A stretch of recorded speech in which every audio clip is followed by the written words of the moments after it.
What was the intention and the process of writing the situation? Well, I wrote the situation not as a book at first. To get through the grief of living with someone who is terminally ill, meaning I knew that the only outcome of her illness would be her death, was to journal. And I kept a journal every time there was something that I needed to say, but I didn't really want to say to someone else. I just kind of wanted to work out for myself on paper. And I did that for the 14 months that she was really battling her disease and trying to hold on to life. And when I was done with that journal, I went to stay with a friend of mine who actually is the godfather for my daughter, a wonderful news producer named George. George said, "What have you been writing?" And I shared it with him, and he said, "Can I read part of it?" And he did.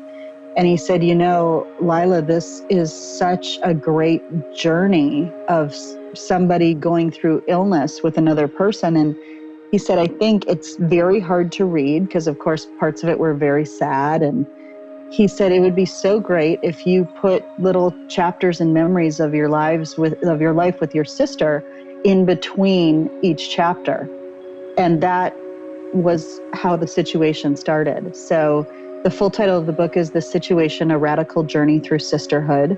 And it flashes back through the 1970s up till 2015, back at our 45-year journey with one another.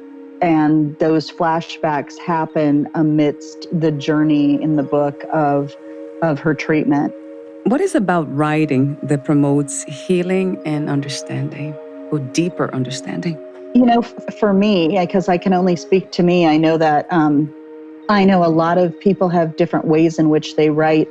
One of the ways that I write is not just fresh writing every time I write. I actually read back some of the writing I've already done because there's a rhythm to it and a music to it that is meditative for me. And once I find that rhythm, that music of the writing, it continues me to write from the deepest part of me. And it's almost like when we spoke earlier about that inner voice in your head, it's that unfiltered, full heart feeling inner voice translated from my mind to the page. That's the methodic part of it for me.